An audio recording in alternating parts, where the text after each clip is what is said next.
Check sound, check.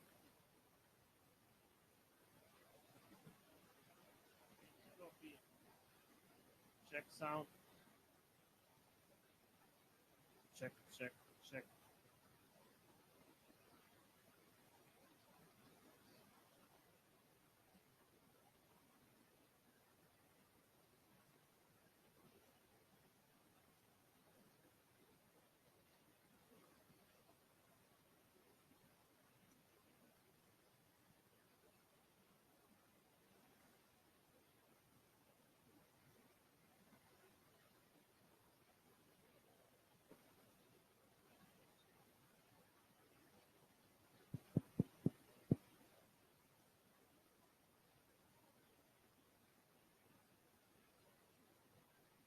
Check sound.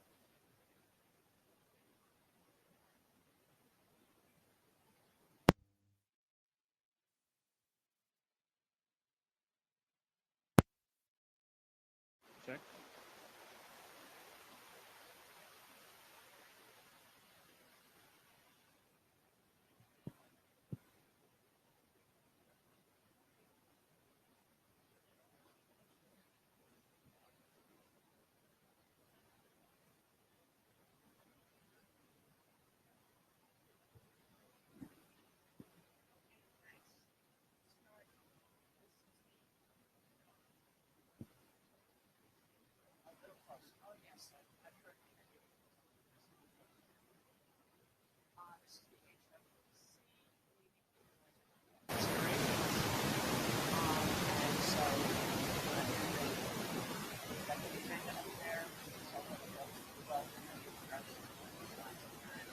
Start out, I'll talk about now on feminism and then there's talk by our study and graduate Twitter on guidelines. An update from the hackathon. There's an update from reviewers and a status of reviews. There's research group drafts, updates, discussions. Then there's an introduction to our new tech advisors, Melinda and DKG, and then any other business. Now, let me go through the, is it that one? To the right. The note well is there. So just quickly, we were chartered. We have those objectives. I assume most of you have seen them. But perhaps it's good to read them because there have been questions about our objectives. So perhaps it's good to once again repeat them. To expose the relation between protocols and human rights with a focus on the rights to freedom of expression and freedom of assembly, though we're not limiting to just those freedoms. To propose guidelines to protect the internet as a human rights enabling environment in future protocol development in a manner similar to the work done for privacy considerations in RFC 6973. And to increase the awareness in both the human rights community and the technical community on the importance of the technical workings of the internet and its impact on human rights. Our outputs are drafts concerning progress of the project, methodology, policy and academic papers, film and textual interviews, data analysis and visualization, protocol analysis. The work to date, starting in October 2014, the research group proposal, the screening of the film, Net of Rights. December 2015, we were actually chartered. 17, RFC 8280 came out. The current work includes those drafts, freedom of association on the internet, guidelines for human rights protocols, and notes on networking standards and politics. Okay, now before going on and before passing it on, I mean, one of the things that's not listed here is as part of this status, over the last couple months, there have been some discussions, some issues, a little bit of consternation perhaps with some of the considerations that were written and delivered. over the last couple months, there's sort of been a review of the co-chairs and the group. And basically, to put it briefly, we were allowed to continue as co-chairs, but we were given assistance in doing the work, and that is the technical advisors that have been given, that have basically been recruited to help with the group, basically to make sure that we are sort of adhering to all of the IETF considerations that there might be in terms of doing our work, because we've gotten a little close at times, perhaps, to things that appeared to other people to be engineering. So having said that, don't want to go into depth on it, but basically as part of transparency of what has been going on. And then at the end, I'm basically going to open it up and do it as a practice whenever to the technical advisors to sort of give us a few words on what they saw, what they experienced, where we're at, see how that goes. I told them I would do it at the end, so I won't ask them to do it at the beginning. Otherwise, I might have, but I didn't think of that before. So at this point, I guess we can go to the first presentation, which is Mallory. Thank you. Hi, Mallory Nodal from Article 19. Originally, this was going to be delivered by the Association for Progressive Communications, which worked on this document that I'm going to talk about. It's called The Feminist Principles of the Internet. But I worked for APC before this. Yes. Sorry. Go ahead. I forgot. We don't have a note taker. Oh, thank you. Okay, we have a note taker. Thank you, Corinne. And we don't have a scribe. Jabber scribe. Oh, Corinne is Jabber scribe. Then we don't have a note taker. Which were you volunteering to be?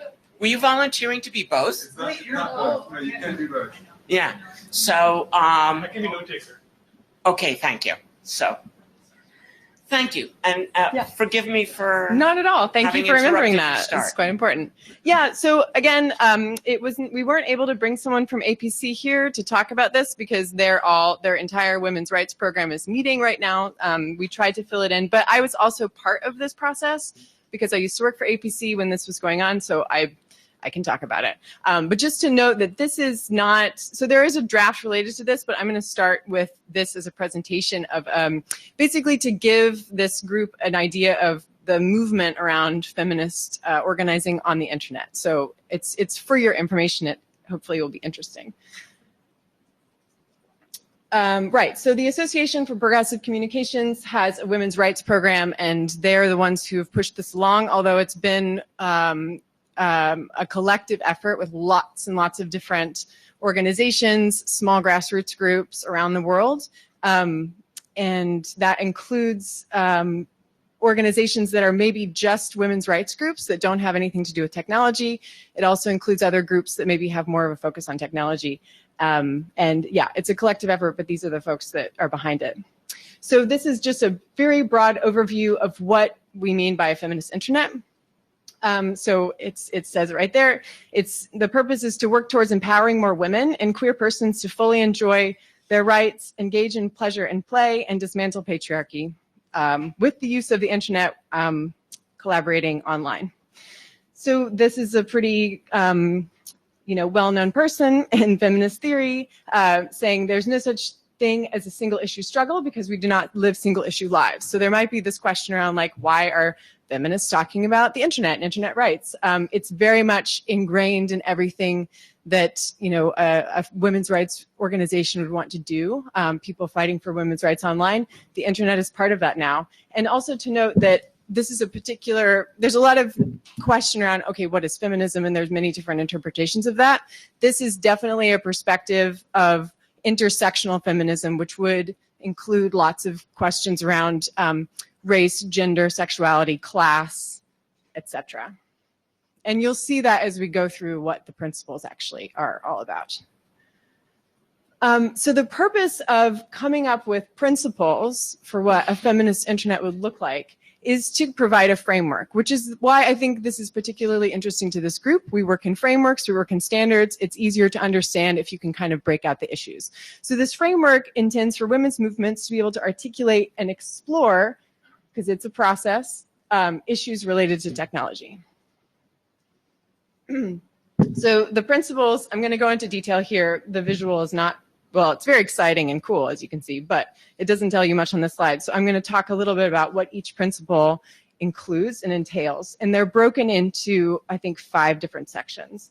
So the first 3 principles under the access section are thus. So when it comes to access to the internet, the things to note about the way this is expressed, and by the way, you can actually find all of this at this URL. So if you wanted to go there now, you could read along. I'm not going to read them verbatim. But the thing about internet access as it relates to feminism online is that it needs to be universal, acceptable, affordable, unconditional, open, meaningful, and equal. Access to information is the second one. That things to note there, it's really in 2 parts. So one is that sexual and reproductive health and rights, pleasure, safe abortion, access to justice, and LGBTQ issues are available, information about that is available online. And in the second part of that, which is related, it's available in language, abilities, interests, and context, and a diversity of those, because feminism is an incredibly diverse framework. The last piece around reclaiming technology, that also kind of has 2 parts. So it's around the right to code, design, adapt, and critically and sustainably use internet technology. And reclaim it as a platform for the purpose of, the second part, to challenge the cultures of sexism and discrimination. So the second section of principles is around movement building. So this is a really important part of any kind of social movement, is that you need the ability to organize together as a collective voice. So those items, the first one is around resistance. So this also, I think, is important to note in the context of the online world and the offline world. So the offline world is experiencing globally a shrinking of civic space, like a shrinking of places where we can go and convene. We see this to varying degrees in different parts of the world, but noting that the internet is important in that way because it allows for, ideally, more of that collaboration. And there's a movement of organizing that traditionally happened offline that now happens a lot online.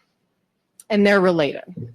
So there's also an intersection of this principle about resistance necessarily with the access to the internet. So to be able to utilize the ability to organize online, you need to first have access. So there's some, you'll see throughout the principles are all somewhat interrelated, and that's pretty much by design. So that's what I would say about resistance. And then on movement building, which is not the second one, they might have changed this around, sorry. Mine says the second piece under movements is movement building. So that is about facilitating new forms of citizenship. A global internet leads to such a thing. And then connecting across territories, demanding accountability and transparency across borders. And then the last one is around internet governance. So internet governance is there, is in the principles because there's a necessity to challenge the patriarchal spaces and processes that control internet governance, to put more feminists and queers at the decision-making table, to democratize the decision-making, and to diffuse ownership, and to upset power in global and local networks. So there are a couple around economy, because that's quite important, because part of patriarchy means that there are some people that are, economics comes into play very strongly there. So the first piece is around alternative economies. So this is to interrogate the capitalist logic that drives technology towards further privatization, profit, and corporate control. And to address that, a feminist internet would necessarily rely on cooperation, solidarity, commons, environmental sustainability, and openness. And then the last piece around this is open source. So they're committed, the feminist principles of the internet are committed to free and open source software so that there can be creation and experimentation with technology. And then this is the second to final piece on expression. So there's a few different pieces here. So one is obviously the internet is can have an amplifying effect. So the point here is to try to amplify resistance to the state, the religious right, and other extremist forces who otherwise, and still do to some degree, monopolize discourses on morality, while at the same time silencing feminism. The second piece is on freedom of expression. This is interpreted, I wouldn't say strongly, the way it is in the Universal Declaration on Human Rights. It has a much broader view. And this principle focuses on sexual expression as a freedom of expression issue, and also pushes back against the opposite of this, which is to control, surveil, regulate, and restrict feminism and queer expression with the use of technology, legislation, and violence. The last piece on expression is around sexuality. So sexuality is seen as a form of expression, and so therefore the use of pornography online is mentioned here because it has to do with the agency, consent, power, and labor issues of pornography. So it's interesting that this principle actually tries to take the conversation out of a discussion about the internet and about content and tries to turn it around and look at the real issues that are inherent in something like pornography. So it's a much bigger issue, it's a societal issue, and the principle points to solving it from that perspective. So lastly, on embodiment, and otherwise known as agency, there's, again, I'm looking at different language here because these evolved. I should have talked a little bit more about that. I can do that at the end. So agency or embodiment has several different parts. This is the biggest section, and I think something that when people think about what feminists would have to say about the internet, this would be a lot of what would come to mind. So consent, really big issue, something that feminists think a lot about.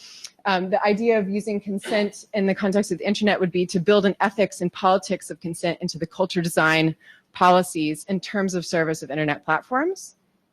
This is also very closely related to the next principle on privacy and data. So the right to privacy and full control, again, consent over personal data is key here.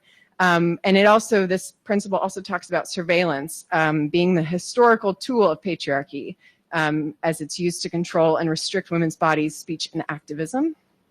And yeah, I would just say that the principle also calls into question not just the private sector and the state, but also individuals and the way that they use surveillance. So noting there, I think what it's indicating is things like spouseware, right? Like you can use the internet, you can use apps to like track the people in your lives. So it's not just about large sorts of powerful entities. The next one's on memory. So memory about what information is online and so on also has to do with consent. So memory is the right to exercise and retain control over our personal history and memory on the internet. You can imagine the discussions around right to be forgotten probably came up in discussing this principle. Knowing who has access to it and under what conditions, and the ability to delete it forever. The next piece is anonymity. So it's expressed here as the right to be anonymous and reject all claims to restrict anonymity online, because anonymity enables freedom of expression and it helps to break taboos of sexuality and heteronormativity. It allows and facilitates for experimenting with gender identity and enabling safety. The next piece is on children and youth, which is, I think it's an attempt to have some say in the narrative around that. So often we find at least I see in internet governance spaces, maybe not so much the IETF, the children are brought up. And so this attempts to speak to that, since it's definitely a feminist issue. So the point that they've made on principles around children and youth is that the inclusion of voices and experiences of young people and the decisions made about safety and security online is critical for all the reasons essentially listed in the rest of the principles. And then the very last piece, and this is something that APC has really led on since 2006, is talking about violence against women online. So the last piece is around online violence. So this is key because we need to address the issue of online harassment and technology-related violence, because even though this happens on the internet, It's actually very, very real, harmful, and alarming what can happen online with regards to violence against women. So I will actually back up, which is something I should have done in the beginning, to talk about the provenance of these principles a little bit more in depth. So maybe now it's 2019. So yeah, like 4 or 5 years ago, APC began having these conversations, and they did them in several ways. There were a series of 3 in-person meetings that happened in the Global South, twice in Malaysia, and I'm forgetting where the second one happened. Anyway, it doesn't matter. But so over the course of 4 or 5 years, they convened dozens of activists to talk about this. Again, folks that are coming, women and gender nonconforming people that are coming from just traditionally women's rights organizations, and then also those that have a bit more awareness and understanding of technology. And so that conversation led to several versions of this document. So they started out with a version 1 after the very first meeting in Malaysia in 2015. And then also what coincided with the second meeting was really interesting. They had chatter about it on the internet. So they did, it's like a hashtag campaign kind of. So it was, you can still look it up online, hashtag imagine a feminist internet. And so they were asking people that were in this second meeting, but also online, what, if you could imagine what, you know, if the internet were designed by feminists, like what would be some features of that? You got a wide range of stuff, but it ultimately fed into the second version of these principles. And so, yeah, at the end of the day, it's an incredibly collaborative document. I see it pop up in a lot of different spaces because I think the folks that were involved in the drafting of this feel a lot of ownership over it. And it's spun out several different meetings. If you go to this, if you go to the website, which now isn't visible, it's at the bottom here. If you go to this website, you can see not just the principles, but you can see loads of information about events, case studies. So they've also started doing a bit of research based on this, using examples to kind of help make them more real. And it's just a body of work that continues to grow. And it's definitely a movement of women out there that are aware of this and that use it in their work. And that is why it was meant to be presented to Hrpc. It's great that I, in the end, I guess, could do it because we've also, Juliana and I have tried to use this framework as the basis for a draft that explores all of the things that we just said in terms of principles, but then how they specifically would relate to protocols. And that also is very much a work in progress in the sense that we want to model and replicate after this model of doing more consultation. So we're interested in your feedback here, of course, but then also we'll be talking to other groups in other settings who also might be able to feedback into this. And the point is really to kind of what it says in our charter, right? So we want to bring in information about human rights and social considerations into the IETF and into the technical community more largely, but then also to be able to have that have conversations about technology outside the IETF and bring the discussions that happen here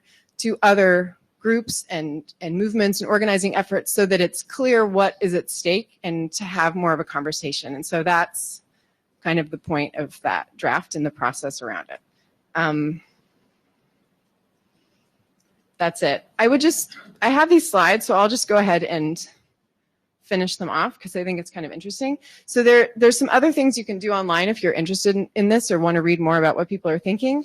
This website, genderit.org, is very active. There are posts all the time from people around the world talking about issues in the technology and internet rights space and their impact specifically on gender. It's a really great resource. It's something you should follow. Like if you follow things or have feeds, just add it to your feed. This is another project that APC did that is a bit related, but specifically focused on the sexual rights piece. And so this erotics was also a longstanding project, mostly focused in the Global South and Southeast Asia and Latin America. And you can go here to learn about some of the research they did and the findings they did. But I think this project has sunsetted for the moment, but it's always an active conversation. And then at some point, so Global Information Society Watch is an annual publication by APC and its partners that puts out just thought leadership, I guess, or like research from different country perspectives. There usually are about, 50 to 60 reports individually on a specific topic. And then in 2016, I believe the whole book was about feminism, women's rights, and sexual rights. So you can go on gizwatch.org and look up that publication if you'd like. Again, it gives really specific country-specific context to some of these issues. And then again, because feminists organized, feminists gonna feminist, they do an annual campaign. This coincides with the 16 days of activism against gender-based violence that is, I think, put on by the UN mostly. It happens in November, December every year. And then this APC's contribution and their partners' contribution to this is to have specifically actions around internet and technology. So that's the end of the slides. I think I'm going to now pass it over to Juliana to talk about the draft that relates to this. How are we on time? We got a few minutes. Okay. You want to come on it?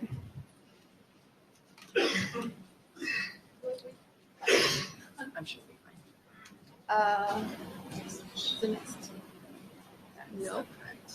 Sorry. Well, if I didn't do this right, then you might just talk about slides. Bueno, I'm Juliana. I am most related with this, feminist. Yeah, I'm most related with that. I am a user and feminist, and I've begun to write it with Mallory, and I will wait a little if it is in a very first version, if you read it.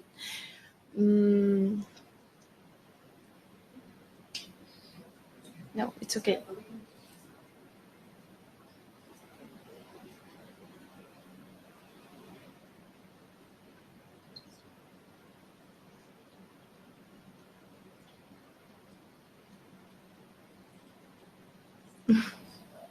No, it's okay. Well, and I am very nervous, so that's a good point.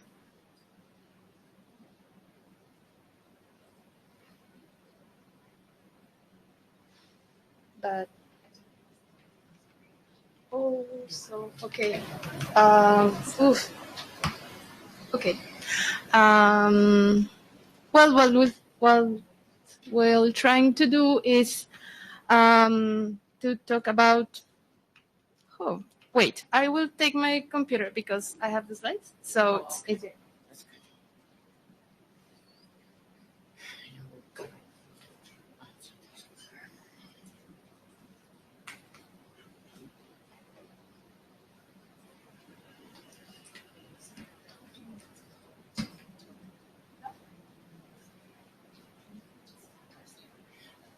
She just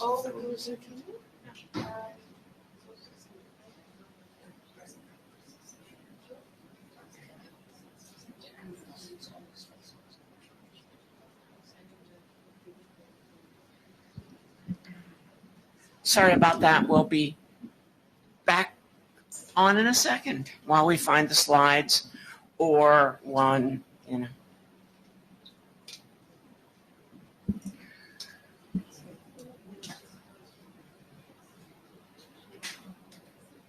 Well, one thing I can do, ask if anybody needs these while we're getting things set. If I can get by without bouncing on something.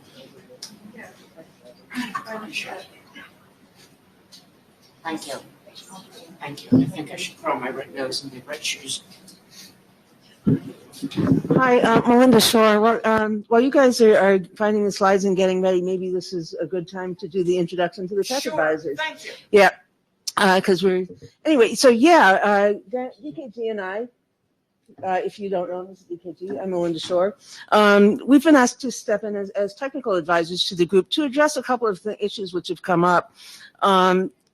Mainly, we want to make sure that this research group is working well in the context of the IRSG and the IETF, and making sure that relations are good, that people are talking to each other, that the work coming out of this group is relevant to the IRSG and the IRTF, and IETF.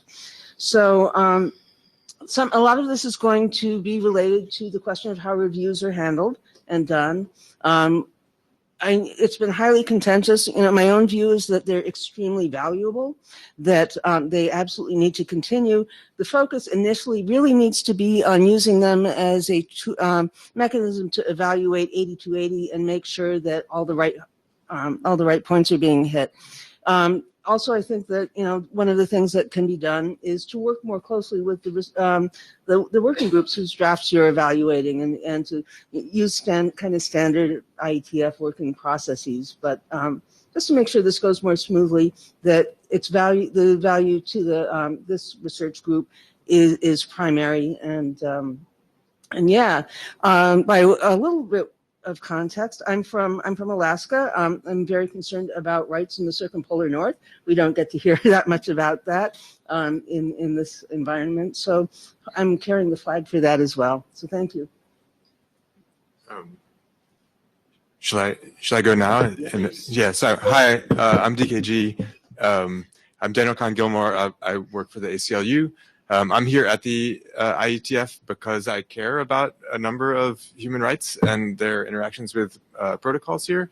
And I think the research that's happening in this research group is important and informative. And to the extent that we can see that research have more of a clear theoretical backing, and sorry, anywhere I turn, my back is to somebody.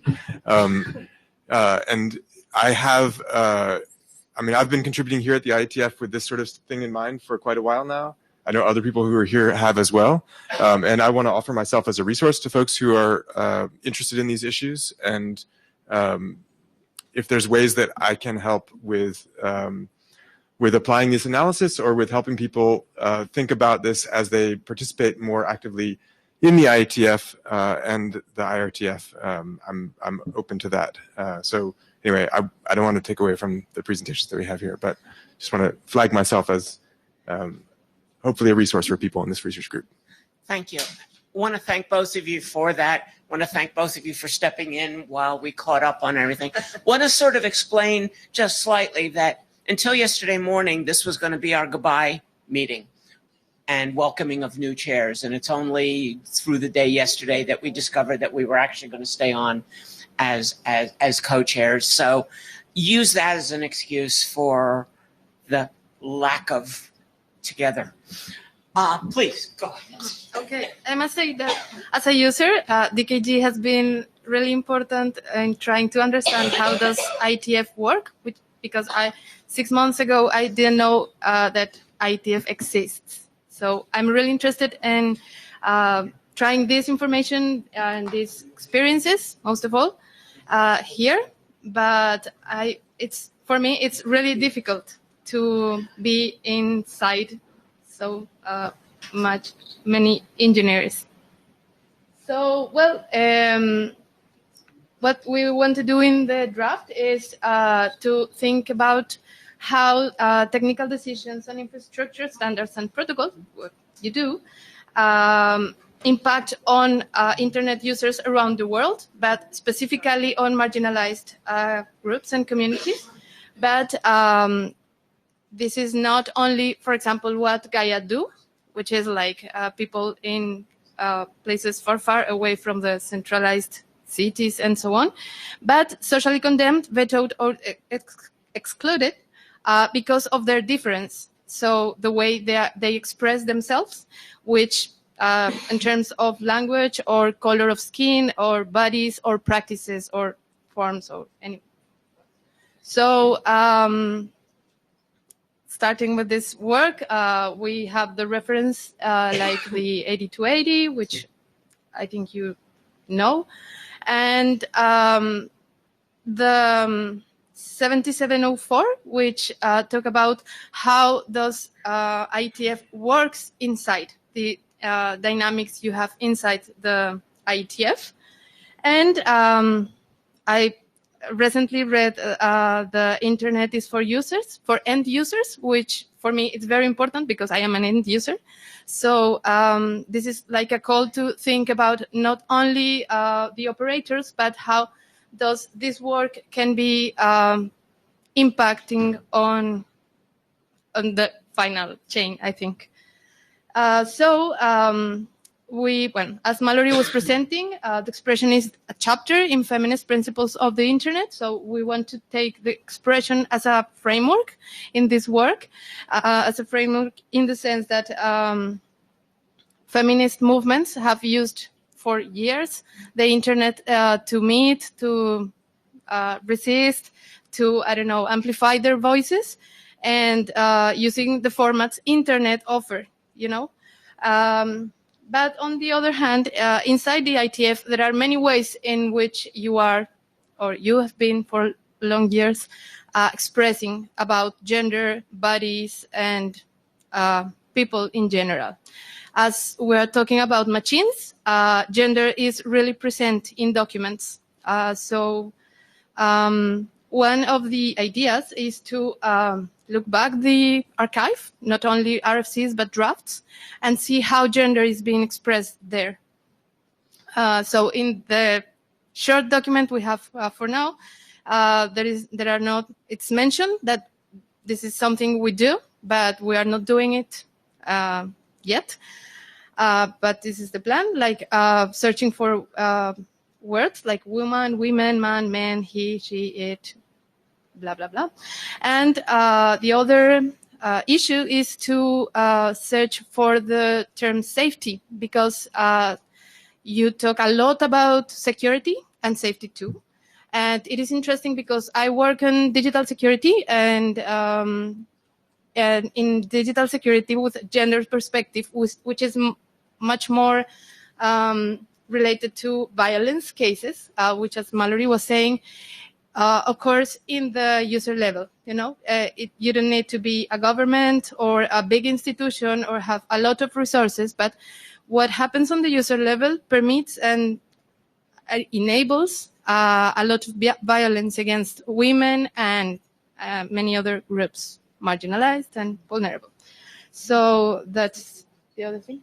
Okay, so the feminist principles, what we're gonna do is try to take some users' cases, and well, this is very first. So what we plan to do next is to better explain some terminology, feminist terminology, trying to explain it to you. So we need a lot of comments about that.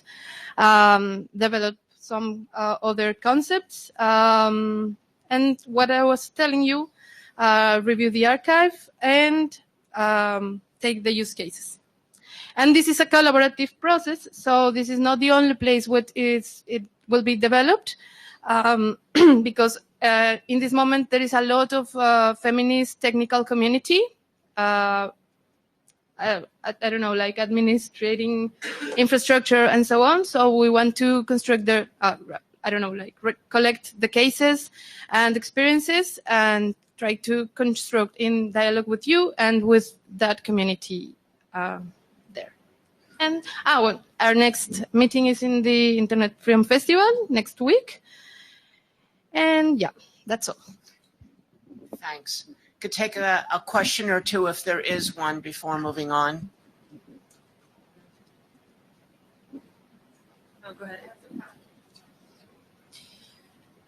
So this is a question from Niels, and it's actually not directed at Juliana, but I guess at the either IETF chair, outgoing, incoming.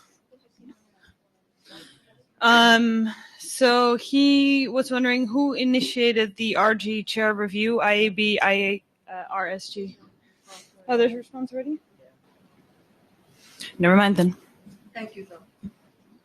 Okay, so that has been answered in the chat. Okay, in which case, if there's no question on Juliana's talk, Farzaneh.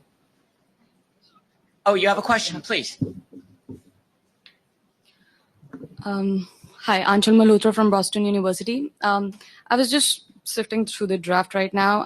I haven't read it through in detail, but I had a small question. At some places, the word internet is small I, and at others, it's capital I. Is it intentional? Because I think it changes the context a little bit. I think Or a typo. Right. So it's all capital I, you mean? Yeah. I know some of us have patterns where we use both, but Yeah, I think it's not decided. It's not. It has to be discussed. Yeah. yeah, now there are definitely groups that have decided they want to use a lower I. I know that I personally use a capital I when I'm referring to the proper name of the internet and a lower name when I'm talking about internet architecture or something like that. Please. Hi, Ted Lemon. So I'm just looking at the document, and I kind of have a question about what the goal is. I've been reading over various sections of it, and there's a lot of statements in here that make a lot of sense to me and that I agree with. But also, I'm looking at, for example, in section, I don't know if I guess it's 1.5.2. Talks about a lot of gendered subjects in IETF RFCs in the draft archive. And I don't doubt that that's true. I also suspect that if you were to analyze that over time, there would be a trend towards a lot less of it. Certainly when I write drafts, I try to avoid gendered language. And so I'm using that as an example. I'm not particularly picking this nit, but I'm wondering if there's going to be an intention to actually associate some data with these assertions as opposed to just making the assertions, or if this is more intended as a sort of a collection of statements of sort of position statements. I don't know, Juliana, it would be interesting to see data associated with them. I think it's the only question people have done about the text. And I think there are a lot of assumptions. And I think this work is important because of not taking just assumptions, but facts. So that's why I think it's interesting. And DKG has helped has helped me to have a tool to review the archive. So I am trying to count the terms and the contexts. And it's really interesting. I didn't write it, but it's interesting. So I hope in the next version we have data. Yep, no, yeah, because showing a trend over time would actually be a very interesting curve to see. And now we're even going to be able to see curves in drafts, I understand, which will be really marvelous. Okay, thanks for waiting. And Farzaneh, please. And then there's also Bradley, which we'll have to bring in with the red button. Hi, everyone. My name is Farzaneh Badi at Georgia Institute of Technology and Internet Governance Project. I'm presenting this research with my colleague Bradley Fiedler from Stevens Institute of Technology. So if you remember, a couple of years ago, we presented a paper with Professor Muller here at this group about Requiem for a Dream on advancing rights through internet architecture, and we criticized the work of this research group specifically, but more of a here as a presentation on a more constructive side of things, that we need to understand where we are going with the evaluating the impact of internet protocols on rights. And we are being constructive, and we will be kind of proposing a method for how to evaluate and a way forward. We also want to emphasize the importance of sticking with the charter of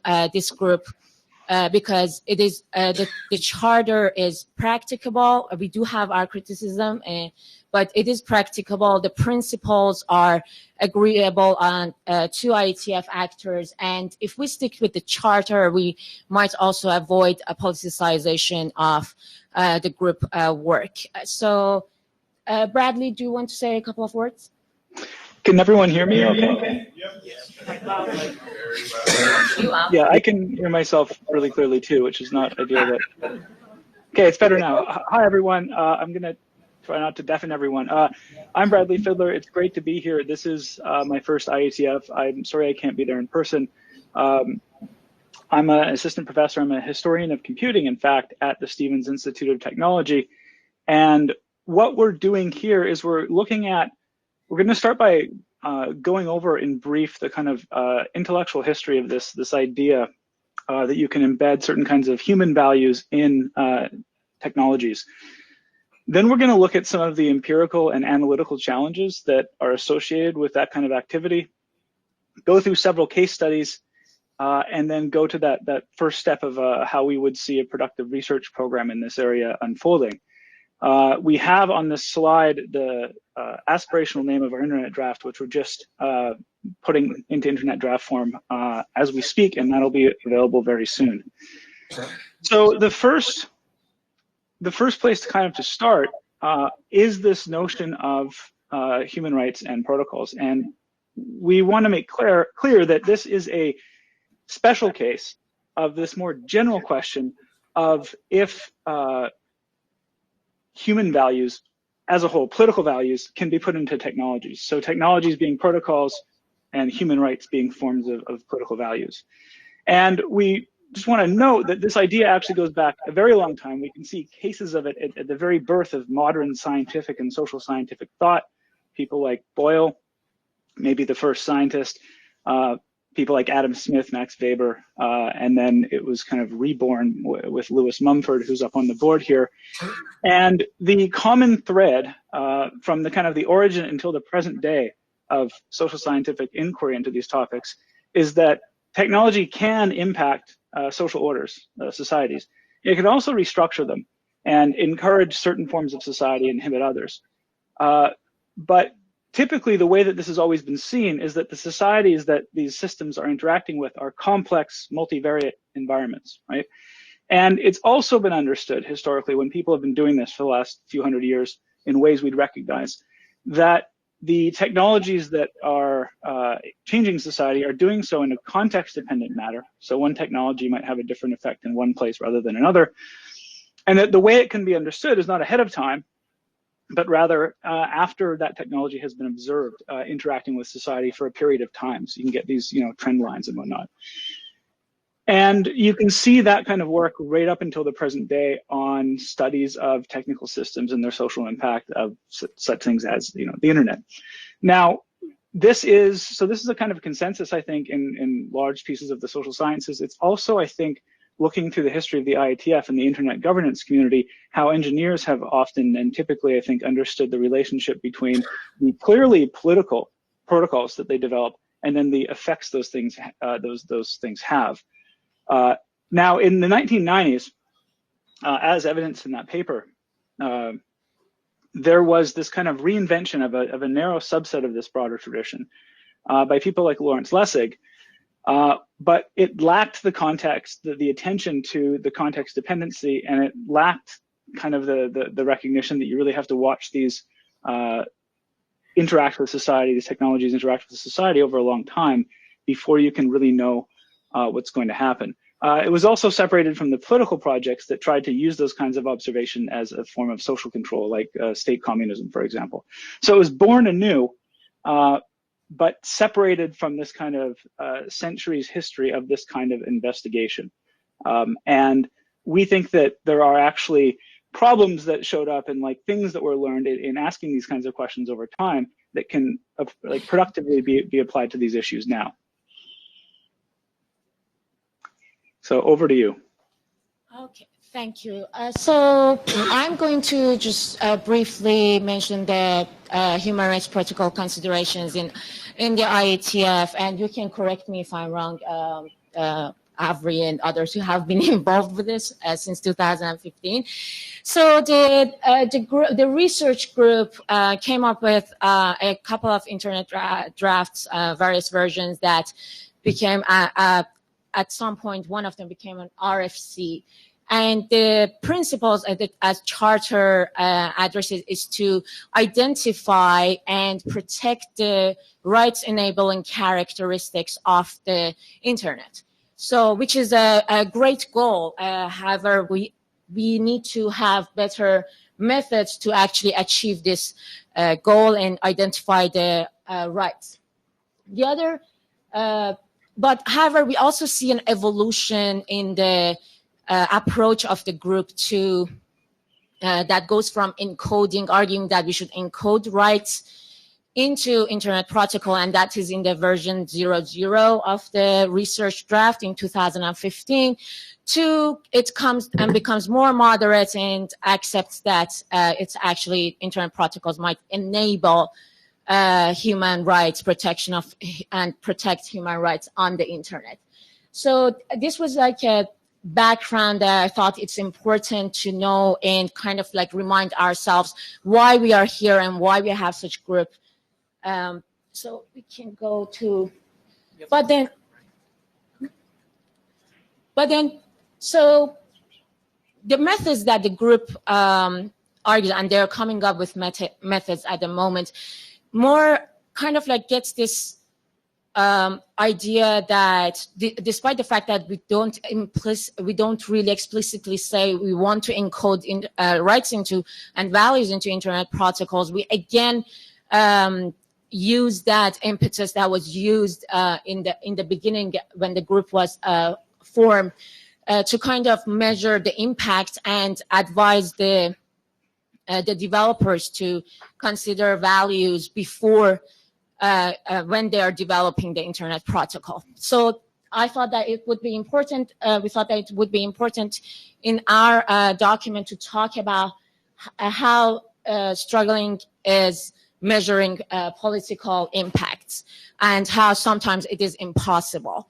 And this is a picture of a North Korean network, internet network that they use their right-enabling Internet protocol and used it as a surveillance and mechanisms that do not necessarily enable rights on the, for their citizens.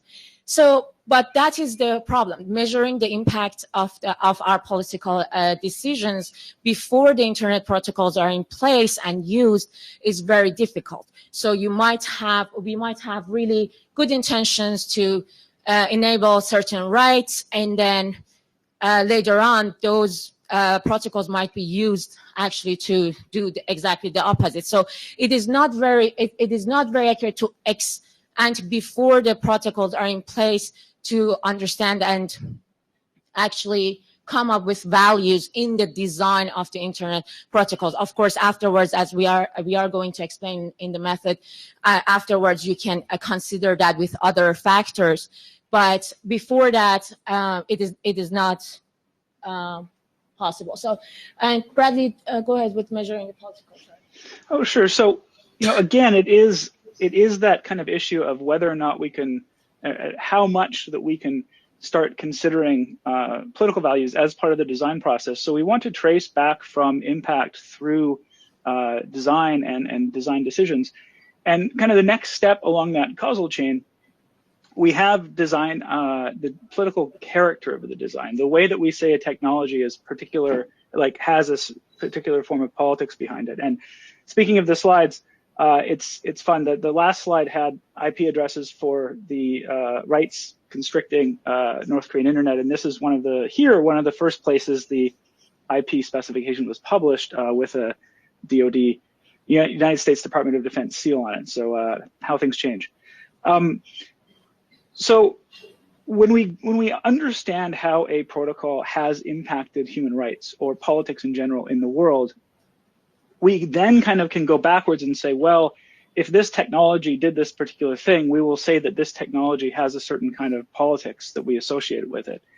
But we should be really clear about what we mean in our thinking here, because there is no real observable or measurable property that's like inherent, that's like matter or something like that, that we can see or measure in the technology itself. And we really have two choices for the way I think that we can talk about this. One is kind of a speculative philosophical metaphysics, where you can say that a technology is, by looking at it, one particular way. So I can say a particular protocol is democratic, a pen is socialist, whatever, right? And it allows us to kind of choose metaphorically, make powerful statements, but then we run into these questions of like, well, is Internet Protocol this liberal democratic thing? Is it the US Department of Defense? Is it a bastion of neo-authoritarianism? It's kind of tough to say. It's hard to falsify.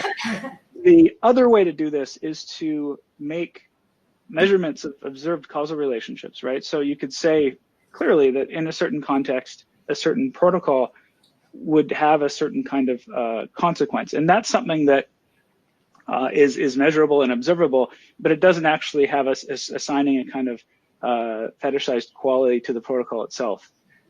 Now, once you have a kind of understanding of what a design character is, like what the political character of a design is, either way that you do it, you get back to the design decisions, right? This kind of locus, this important moment that to which attention is being drawn by a lot of this research here. And there's also a couple different ways to identify or to understand those. One is as properties that are inherent in the kind of event, the act of design, right? So I can say my decision right now to implement this particular crypto primitive is liberal, but that person over there doing the other crypto primitive is alt-right, or something like that. And that's fine. I think there's a lot of cases, I would argue they're probably edge cases, but there's a lot of powerful cases where there's clearly a kind of political intent that people would agree on that they can see. But it's also true that we haven't even really agreed what liberal means. Since the invention of liberalism, everyone has a different take. And it isn't clear that we understand our own motivations. We all know someone who claims to have a certain kind of politics, and they're very even, articulate about it, but then maybe act a different way. And we've known that we don't really understand our own motivations very clearly since psychology.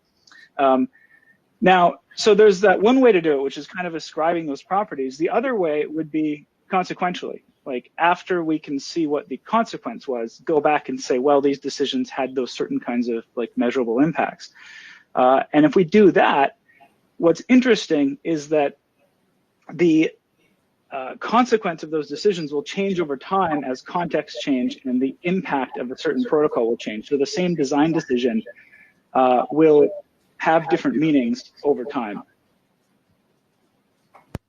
And there's also problems that are involved with, for example, when people make these decisions, we don't know that it's entirely their own agency. So for example, Internet Protocol addresses the interface, right? That wasn't necessarily this entirely creative act. It looks a lot like how interface message processors gave a port to a host on the ARPANET, right? So you have these intellectual trajectories that don't necessarily let people step outside and actually make decisions in a vacuum and entirely politically. So we've got three case studies that we'll go through pretty quickly here. These are in the draft that we posted a kind of preprint of it on the listserv, and the actual formal draft will be coming out soon. The first case study we have is Bordered Gateway Protocol. And we're looking actually at its predecessor, Exterior Gateway Protocol, which did a lot of the same things. And the point we'd make here is that the impact of those protocols are difficult to measure because they were different things to different people. If you were in the internet community, like the, at the time, DARPA-led internet community in the late 1970s and early 1980s, Exterior Gateway Protocol, and which becomes BGP in 1989, is extremely important because it allows you to expand the internet kind of trivially beyond the smaller size that was enforced when all the routers were visible in a single kind of routing architecture, right? This creates the ability to have interior gateways. It lets organizations configure things themselves, and if they screw it up, it won't, tank the whole internet. That's great. For critics of the internet architecture at the time, because there were other options on the table back then, EGP and BGP locked everyone into this homogenizing internet protocol architecture that they saw as basically erasing the network layer and leading to the dominance of one particular vision of what networks should be versus others. So it was a highly contested thing, and we'd be hard pressed not to recognize the kind of differential nature of how political values and their impact are actually understood. The second case study is the domain name system. The diagram here was when Maka Petrus was figuring out the tree. He picked truth as one of the higher level domains and realized he bit off a bit more than he could chew and stopped extending it because that would be pretty tough. In any case, with the domain name system, it was developed in the early 1980s. The first name servers were online in about 85. And in our preprint draft, we look at how if you took snapshots of DNS in 85, 95, and 2005, just dates taken arbitrarily at decade intervals. You'd see DNS being attached to very different values and very different objectives, right? And what's interesting about that is that the objectives that it was attached to, and also its consequences, changing quite radically at those 10-year intervals, would have us mean that if we went back to John Postel, Paul Malcopetris, and Zha Sing Su and tried to assess the politics inherent in their design decisions, we would come to different conclusions about what was actually going on at those different intervals. Even though those decisions were in fact the same ones, they don't change. We just retroactively kind of retcon them, right? So that's a difficulty there. Another issue with DNS is that you can actually just see, today it's actually really interesting that people emphasize the decentralized nature of it. That really wasn't necessarily one of the things that people were focused on in the early years. And in fact, a lot of the criticism of that architecture was that it was entirely centralizing and locked out other naming architectures. So again, it's also that relational issue with rights. And then finally, the last case study, Internet Protocol. One of the things that's interesting about the way that the Internet Protocol is discussed in terms of the social implications of the Internet is that people from humanists such as myself, social scientists, people that comment on the large-scale social implications of networks and the Internet in particular, have identified the Internet Protocol as the thing that's responsible for the distributed architecture of the Internet. That's really interesting because the Internet Protocol, one of the reasons it was specified was for a network called Autoden2, which had less than 10 nodes. It was actually a fairly centralized network with something we'd call more a network than an internet today, though I suppose it was technically an internet. But the point is it was designed for actually something that looks quite centralized by today's standards. And the change in the topology of the internet over time is not a consequence of IP being radically changed, but of routing protocols and algorithms that have altered the way that routing actually works. So while the Internet Protocol enables the routing that we have today, it's not the deciding factor. And the fact that it has been kind of identified often exclusively as the harbinger of the topology that we have and the fact that things are distributed illustrates the fact that it's really easy to have a hard time in figuring out what the specific impact of one protocol is in a world of many, many protocols interacting in complex and often emergent ways. And that's it for the case studies. Yeah, great. Thanks so much.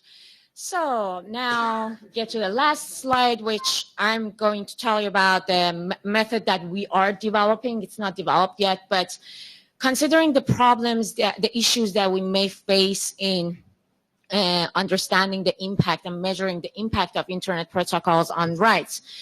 We, first of all, we need to identify, as the charter said, we need to identify these rights. And we cannot just go and say this is like a set of UDHR rights or some other conventions rights and just take them and then generally consider the impact on these rights without understanding the context. They are very context dependent, and also their impact is very relational.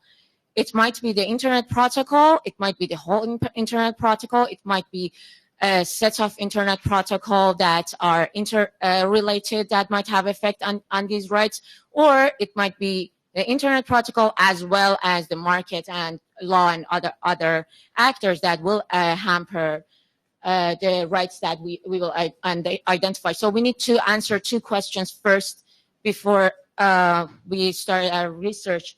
One is context dependency, but what context are we actually measuring this Internet Protocol? So the impact of the Internet Protocol on our rights.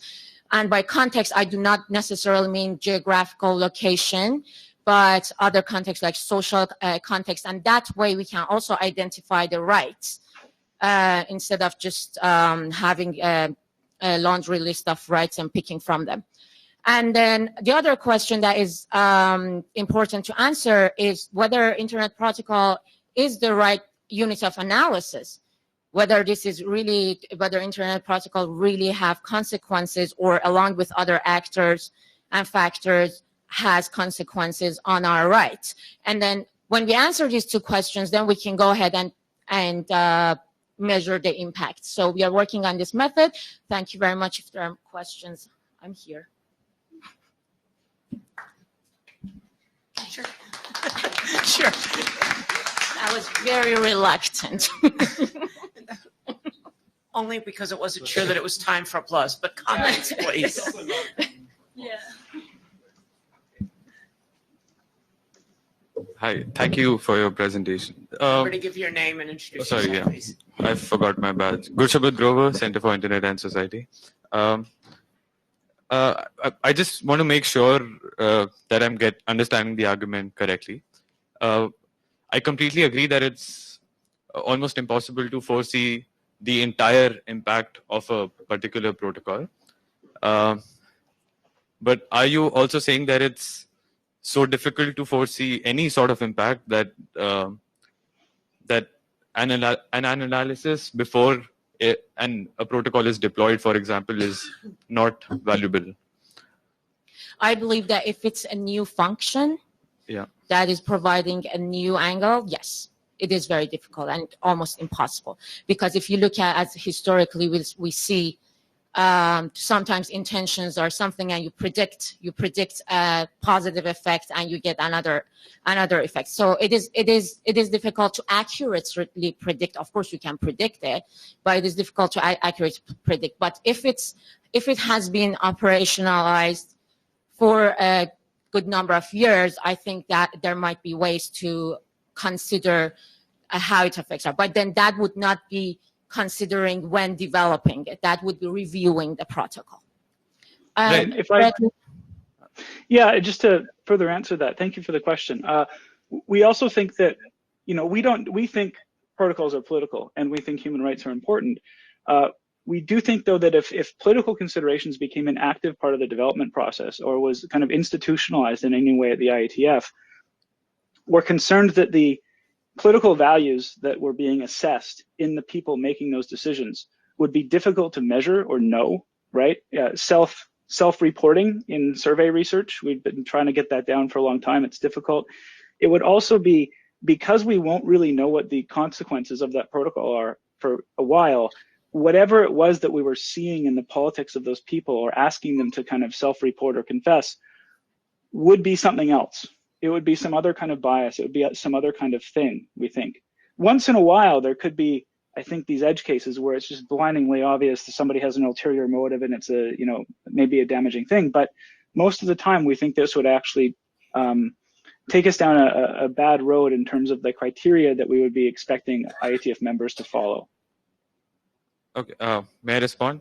Yeah. So thank you for also taking the case studies. I think in my personal experience participating in IETF working groups, sometimes the impact of protocols on human rights or otherwise is very, very apparent. If we just go and look back at TLS 1.3, there was a huge debate about whether the protocol will have perfect forward secrecy or not. And this, in fact, is a political process, right? We have different stakeholders wanting different properties out of the protocol that is being designed.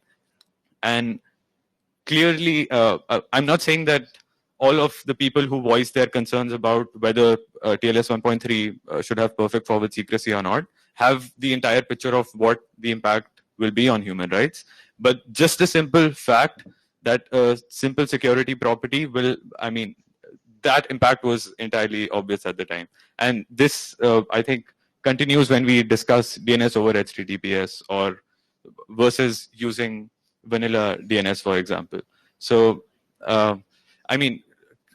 just removing the abstraction and coming down to specific examples, I think at least the working groups I'm participating in it, the link seems very obvious. Yeah. We actually criticized that TLS thing in our paper, paper with Professor Muller, and I don't want to take the time, but we can have a discussion after this.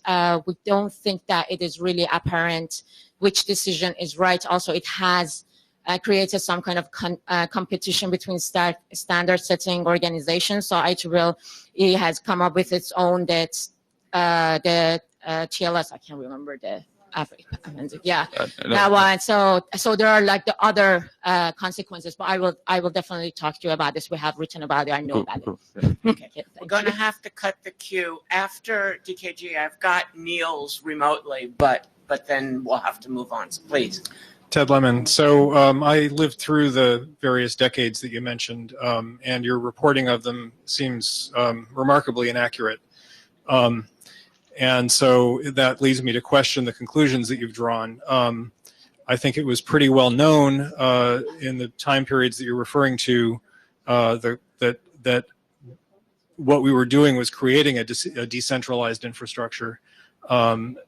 We had aspirations that very clearly were not realized, but it was not that big a surprise. There were definitely people who understood at the time that this was happening that the problems that we've seen, for example, with Facebook and data collection and so forth, these were all things that were anticipated well in advance of the appearance of the internet and the ubiquity of online purchasing and online commerce and social networking. So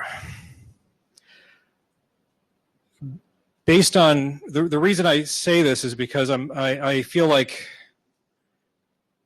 it's hard to believe that the solutions that you're likely to propose are going to be useful if you haven't actually understood the history of the internet as it was actually experienced by those of us who lived through those years. So I'm not saying this because I want to make you go away and shut up. I'm saying it because I want you to do more research. I think that it would be useful to actually look at some of the literature from the 80s and the 90s about what was anticipated for the internet and see how that compares to what actually happened. I think you might see that there was actually a great deal of wisdom and knowledge about what the future held, even 20 years before Facebook came along, for example. So, just yeah, thank you. That's it's a reminder that the history, I think, is very contested. I think the controversies that we were speaking to are available online on the archives of things like the name dropper list and other kind of online discussion forums, as well as just things like RFCs and whatnot. I think our main point about the domain name system is it's not a kind of impossible task of peering into the sentiments of all the people who were there at the time. It's more the ways that it was understood more broadly by a larger community, and also the politics that it was associated with, right? So regardless of whether or not people, working in the trenches in this felt one way or the other, there was still its association, for example, with the SRI NEC, then the Internet, ICANN, PTI, etc. So our example with the domain name system is more about the context in which it operated and how that changed over time. And then again, yeah, the debates, I think there were obviously a lot of different opinions of what happened there, but we're mostly thinking of things that we can see online, but we do recognize that there's a lot of subjectivity there. And if we could communicate outside of this channel about some of those more detailed points, that would actually be really useful, and we would really appreciate it. So thank you. Yes, thank Thanks. you. And I wanted to say, though, that using the list for the HRPC is an excellent place to communicate and keep having discussions. Please. Okay. I'm Gabriele Insigni from University of Luxembourg. It's my first time, so I hope I said my comment in the right way. So I definitely agree with you that technology has an impact on society. But then I have some doubt on whether stating, as you stated, do you want to bring back and anticipate the impact of a technology while designing the technology is the right way. I see here some pitfalls, kind of induction reasoning, that you cannot anticipate what happens. And also, for me, the probably questionable philosophical viewpoint that technology can be in itself, not in its use, okay, having a moral value. And for me, also can open to certain threats on invalid reasoning because you may forget certain variables, context. So almost a question or a comment would be probably better instead to think how to design technology in such a way that all these analyses can be possible later. Analysis in the sense of research methods, valid analysis. So basically allowing a objective, repeatable, logically sound, measurable, falsifiable analysis of the impact of technology afterward, ex post.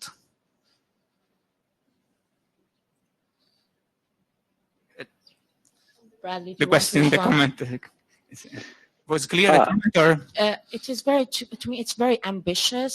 And sorry, we didn't go to like granular details of our criticism of the approach to consider values while developing internet protocols and why they don't work as effectively as when you like come back and review it. Because, well, basically the ex ante factor here, you cannot really predict. We have shown that in our case studies that you cannot predict whether as a result of the design decision, what you want to achieve will happen. This is my point. Yeah, well, we're trying to make that point. So basically what we are saying that instead of considering these values before, like during coming up with the internet protocol, we should consider the impact of the protocol after a while and see whether this is the impact of whether this protocol has any impact on our rights, whether it's only this protocol that has an impact or with like a variety of other factors. So we need to be a little bit more scientific before we come up with guidelines for developing protocols and having values in design. I think we are on the same page. Thanks. Great. I think so. Christian Wiedemer.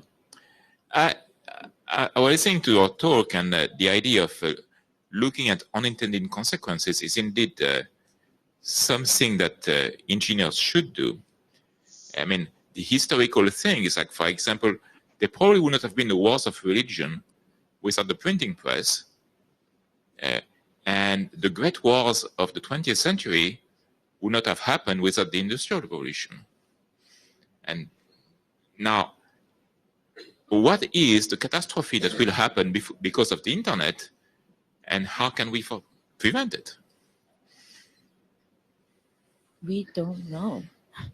I think at the risk of getting into areas that the IETF doesn't cover, such as the Industrial Revolution, I think that's an interesting case where before the factories were built, there wasn't a lot of understanding of what the consequences would be.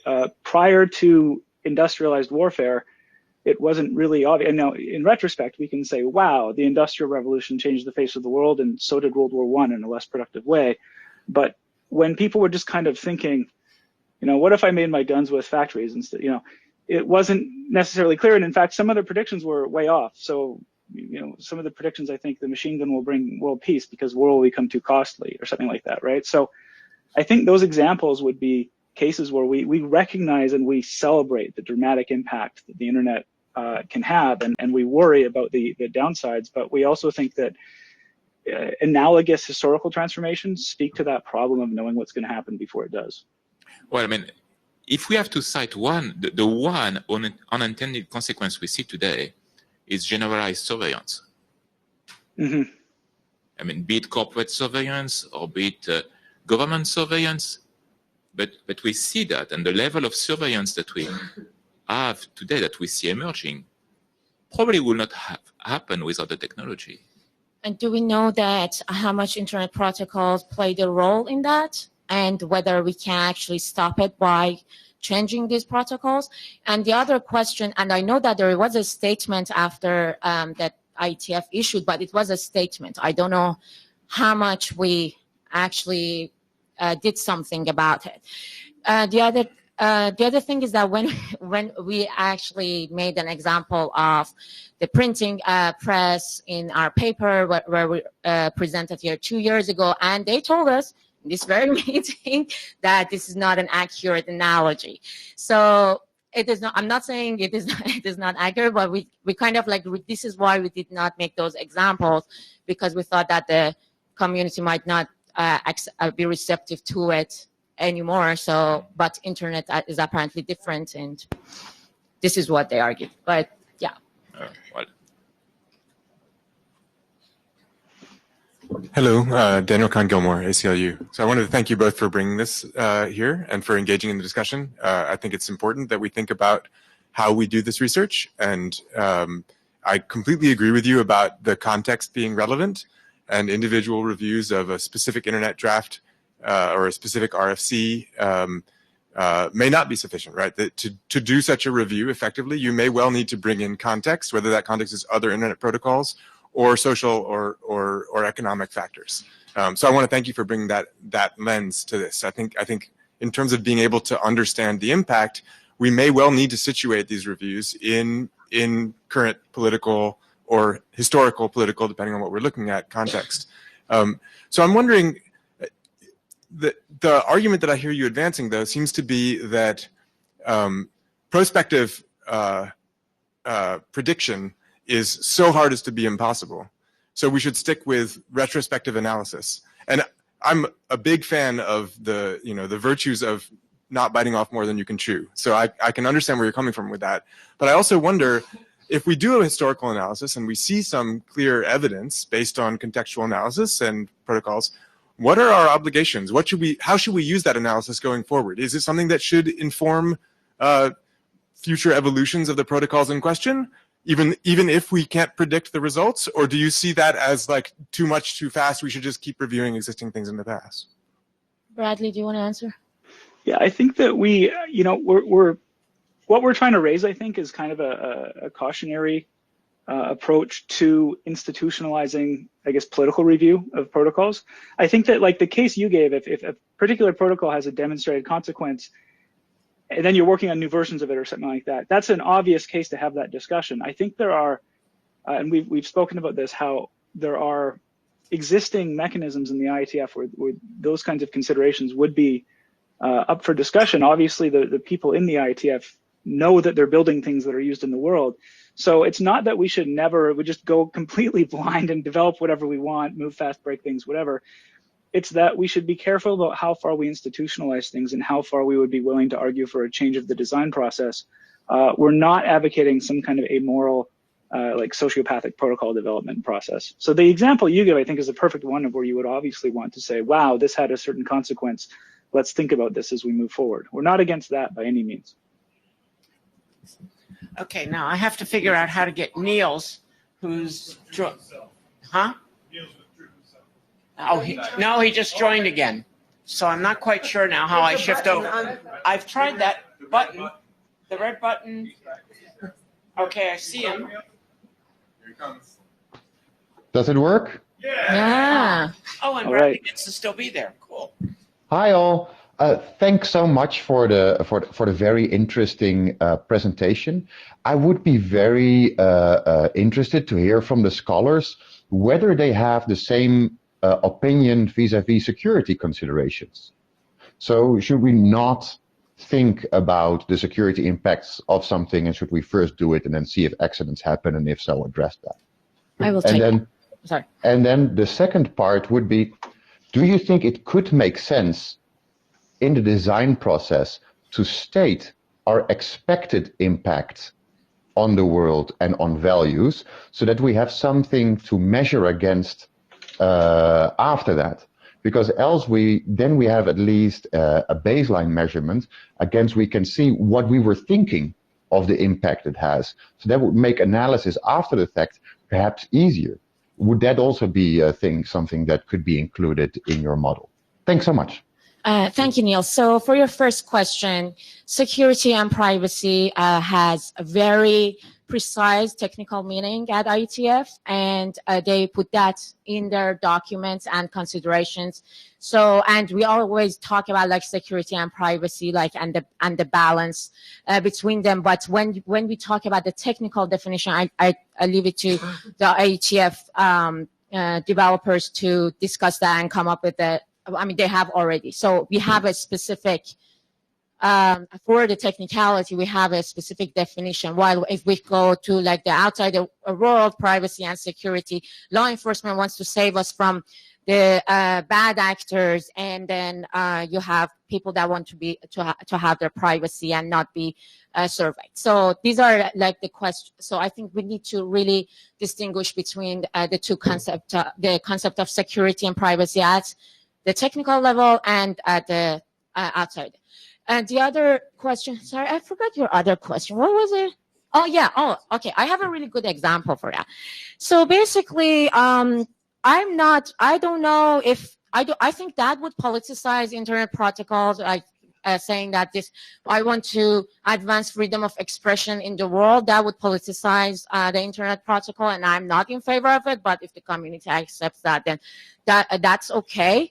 But then the other thing is, well, that's just like, because I think it was Einstein that came up with like a fridge kind of tech, like come up with like a kind of like a cooler for the fridge, and then it was used for something else.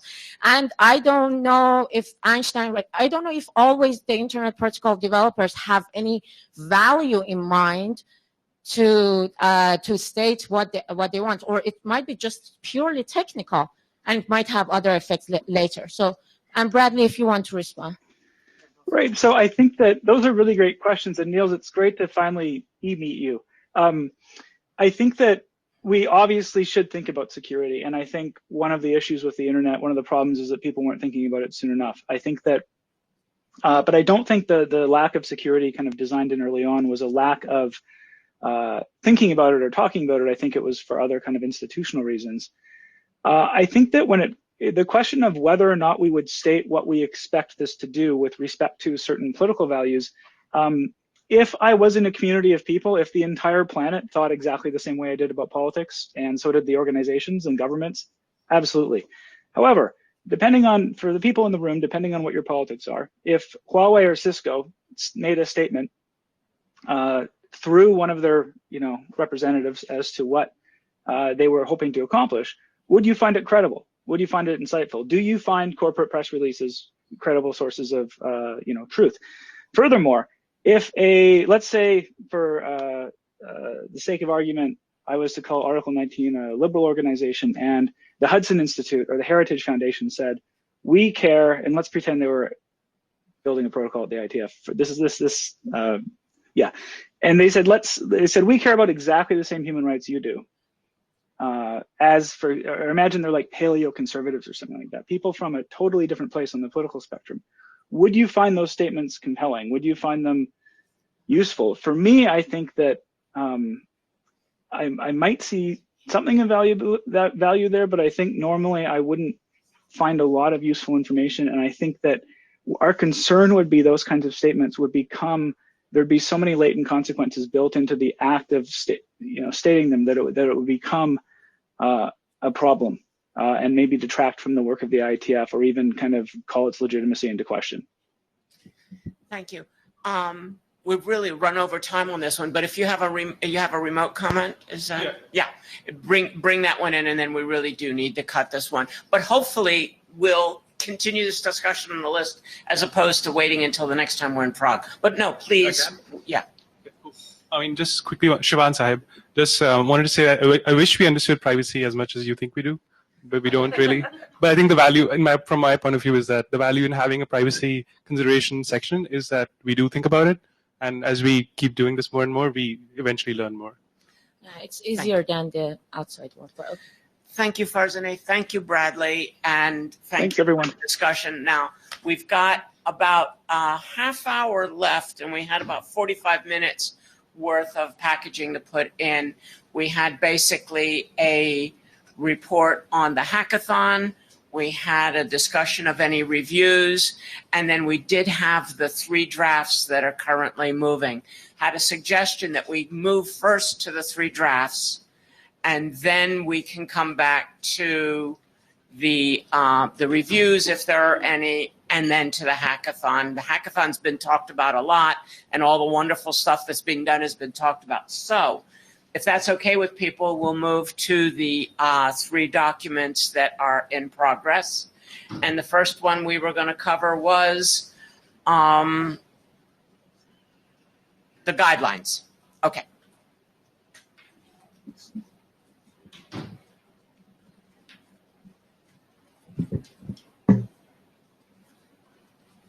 Hello. This is about the guidelines draft. So we did push an update prior to this meeting. Where do I point this?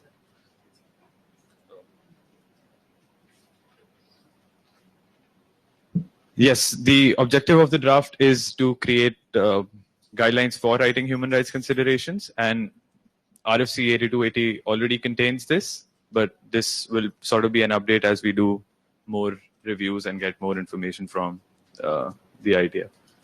So the writing is also practice-based in the sense we are drawing from HR review experience, and it is oriented. So it is aimed at helping authors draft their human rights considerations for documents. Yes. This is like a quick summary of the changes we've made recently, mainly expanded connectivity and anonymity explanations and guidelines. There are various editorial changes mostly this time. And one thing we noticed in IETF is that lots of drafts and RFCs are having human rights considerations.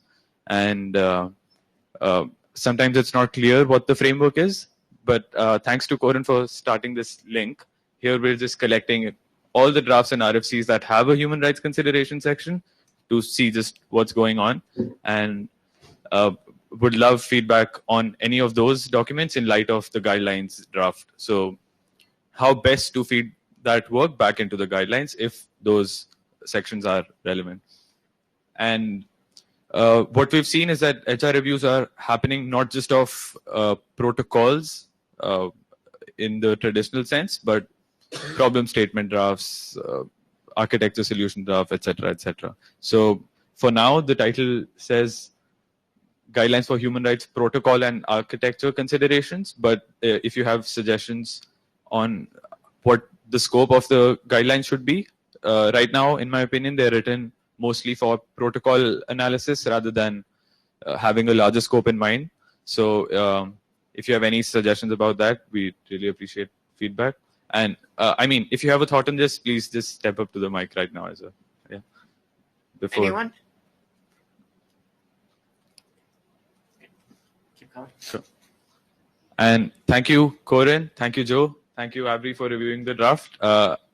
We will address those comments on the mailing list and hopefully publish a new version soon.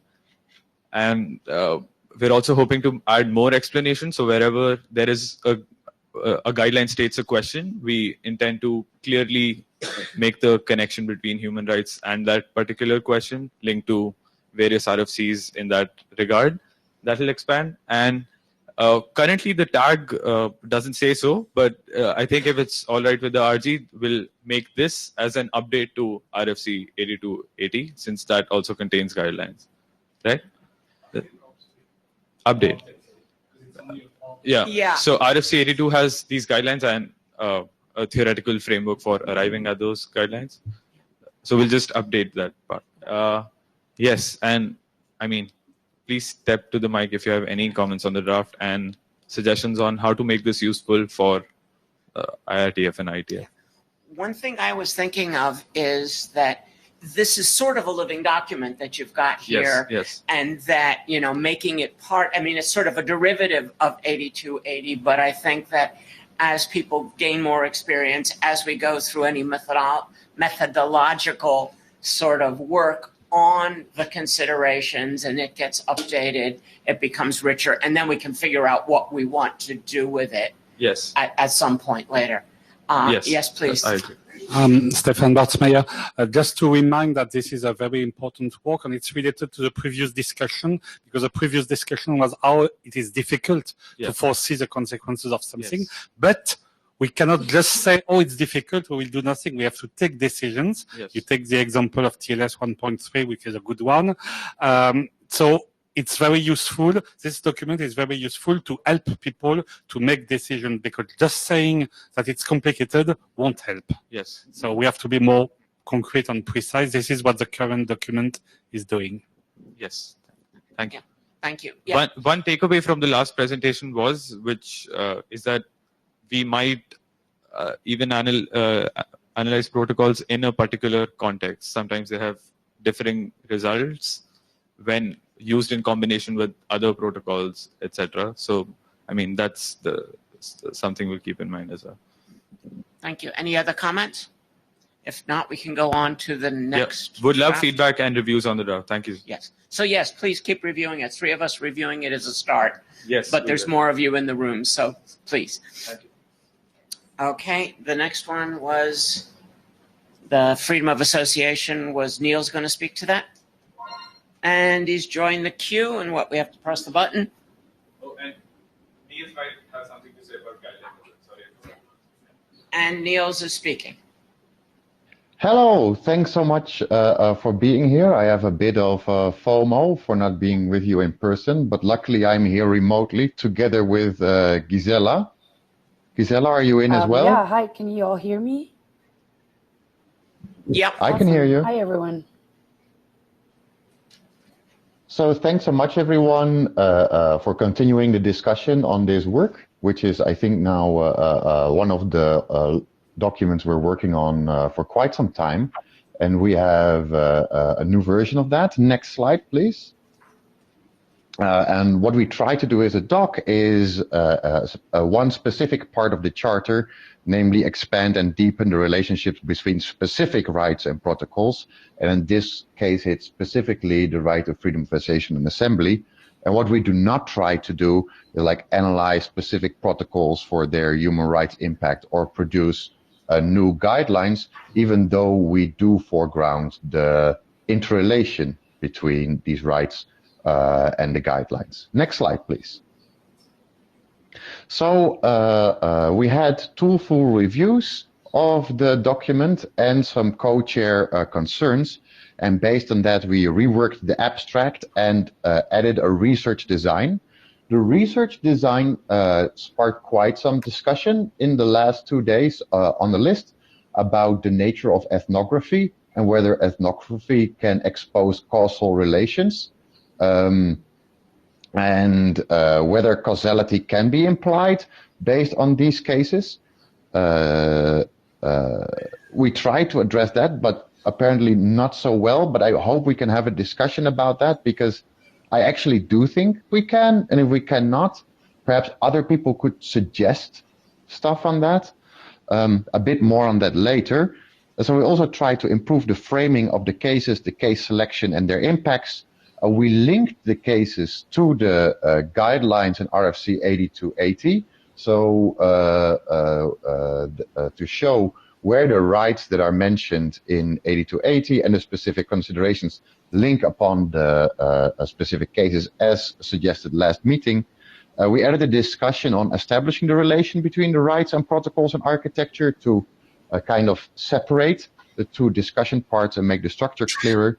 And we added examples and concrete considerations. So that is currently where we are. And next slide, please. And it will be great to have your comments and questions. And what I would like to ask to the group, especially the people who have suggested comments or reviews, whether they would be willing to participate in the authoring, because Gisela and I have been now working on this for quite a while, and the reviews that have come in, we find it hard to address those issues. So it would be really here to hear about concrete ways forward and whether people would be willing to help shape those as well. Yeah, and I would like to second Niels on that. This has been a great research group and a great learning process, but at this point it just feels like the emotional and intellectual investment is not worth it, because we're just not advancing anywhere. And just to stress again, as an outsider and a new person, well, not that new because this has been going on for 2 years, but I would very much like to stress that processes are still not that clear, not only within the obscurity and opacity of the IETF, but also in this research group. So I would very much like to put that on the table as I second Niels to step down as a co-author of this draft. Okay, Thank you. I'm actually very sorry to hear about the emotional stress of it all. And I do apologize for only sending in my comments at the very last minute. I would like to see the discussions actually continue on the list. I think, although we have 2 people in line now, we will continue the discussions. At this point, you know, it is quite reasonable for these discussions to evolve and for you to ask some of us that are commenting to perhaps suggest wording and to suggest such as that. You know, if you want to step down as being the 2 editors on this, we'll certainly work through that and such. But please, going to the microphone. Hey, it's Joe Hall. I also want to apologize for sending feedback so close to the meeting. I couldn't help it. I don't think I could be an author, but I'm happy to offer tons and tons of text for the things that I mentioned in my review and work on other things. I definitely don't want you to feel like this is a Sisyphean task. You're pushing a boulder up a hill and we're just adding weight to the boulder. And one of the things I think our reviews don't capture is, like, and I'll say it for myself, speaking for myself, it's a good doc. It's really good. I think it needs some work, and I think we can get there. And I hope that you don't entirely step away from it, and I hope that we can get you re-engaged with it. Thank you. Hey both, this is Corinne from the Oxford Internet Institute. This is a conversation we've been having back and forward when it comes to methods. And I do think we should be really careful in terms of stating what ethnography can and cannot do. As an ethnographer, I feel really uncomfortable about talking about ethnography and causality, because that assumes an epistemic kind of approach that isn't taken within anthropology, which is the main domain that this comes from. That doesn't mean it doesn't serve other super valuable purposes, but let's make sure that if we pick a method, we're also really clear about what that means in terms of what we can and cannot say about the world. And in this case, causality is not the right framing. And I'm super happy to think along and like suggest other ways of making use of the data that you guys have gathered. Yeah, well. Thanks so much, Corinne. So what we used here was Gering's criterial framework. And in Gering's criterial framework, it is, which it does not come from anthropology, but from sociology. But I'm happy to see how we can improve that. So, but this is where I'm a bit at a loss, because we chose a framework that's quite widely used and widely cited. So I'm a bit at a loss here about what we can do and how we can reach at conclusions. And so I'm again really open for suggestions about methodology, text and otherwise, but currently I'm a bit at a loss. Okay, yeah, I think continuing the methodological discussion on the list would be good, and I'll confess not having the knowledge of the methodology you're using. My knowledge of the ethnographic was that it was inimical to the notion of establishing causality. So that was certainly where my response came from, but I'm certainly more than willing to learn a different framing and see if I can understand it. And Mallory wanted to make a comment. Well, just to move this into next steps. So it sounds like there's still active discussion on the list. Also, I've got someone lined up from University of York who will review it. This is Stefan Kutcher, who was here last year in Montreal, and probably will also be in Montreal again. So it'll be a good opportunity to get a full review from him as it really relates to his work in a scholarly way. So that will happen. He's committed to doing a review, I think soonest, because it doesn't sound like you're going to do another version right away. So I think it's good to get all the reviews out and then work on another version perhaps for Montreal if you have it in you, but it also sounds like folks will be able to send you text, so that can help get to the next version. It would be great to see or to gather, since other people now indicated, would other people be interested in also becoming pen holders and authors of this draft, since it's an RG draft? So I heard people say, but it would be great to have a name to that. a lot to ask? Well, we could certainly talk more about, switching the editors of this, and you folks have been the editors of this for a while. So we could certainly talk about that, further after the meeting. I don't see anybody with their hand up offering to take over the editorship, though I do have Allison at the microphone now. This is a different comment. Yeah. If there's a need, I think it would be a good idea to talk about the frameworks, but I just took a look and I'd have to pay $36 to read the article by Starr. So when we have these kinds of discussions, it'd be very useful to have an appendix or something that fills other people in on what's in those articles. Yes, thank you. I had not realized that, but thank you. May I Thank add you. something as well before we close it off, if possible? Sorry that I'm not streaming video, but my bandwidth is a little low. So yeah, thank you very much for all of this. As I said, this has been a beautiful learning process, and I believe that this is a very important working and research group. But also, I want to say that I participate in other spaces, academic, journalistic, activist, and I also believe that there could be more respect to each other on the list. That's why it's been so emotionally straining for me, a woman of color, who my first language is not English.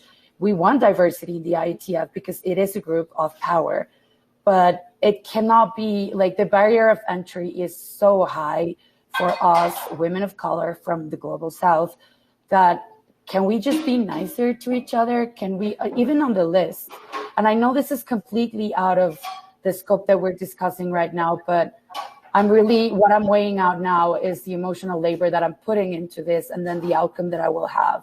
So it's just, rather than focusing on the 1% that we're disagreeing on, can we maybe focus on the 90% that we actually agree on? So Certainly. Oh, sorry. That's okay, Ever, go for it. Just leaving it there. Okay. And in fact, you've hit upon one of the themes that has been a constant item of discussion in the meeting, not just this session, of the niceness and the respect and the cross-cultural understandings of that. And I saw lots of heads nodding of, can we be nicer? And can we talk about the parts we agree on? And indeed, that is something that I think we can all always do better at. I certainly can do better at being nice.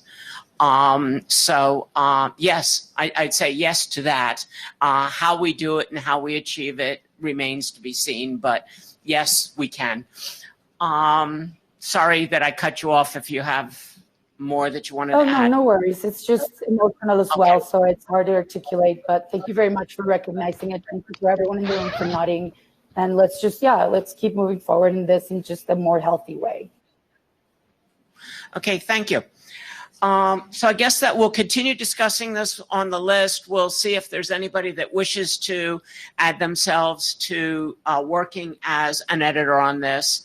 I will help contribute. I will continue to comment, but I don't think that a co-chair should be an editor. It sort of combines the roles and confuses them, but I will do what I can with comments, and I'll try to comment on the parts that I like. If we can move on, we've got 10 minutes left, and if we can move on to our last draft, which was the IRTF HRPC political notes on networking standards in politics. Who was going to speak to that one? Was that also Niels, or is Amelia around? I will, if I may. Okay, please. Hi all, it's me again. The notes on networking standards and politics. Next slide, please. So the objective of this doc is documenting a long-standing discussion in HRPC, documenting the positions in the community on the politics of protocols, documenting the positions in scientific literature on this topic, and providing a platform to further the discussion without having to repeat it. And it was really interesting to hear earlier the two scholars in the earlier presentation also acknowledging the politics of protocol. So it seems that we're moving towards consensus, but what we're not trying to do in this doc is provide an exhaustive analysis of everything that's possible to make everything political, or provide new guidelines or considerations. This is actually a platform for further discussion. Next slide, please.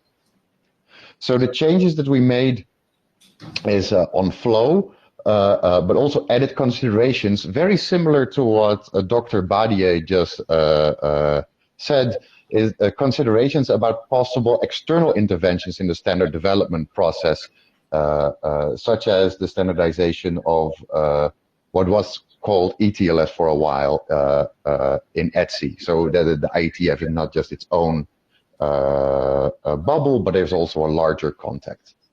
Next slide, please. We received a very extensive review by Michael Rogers that I haven't yet fully addressed.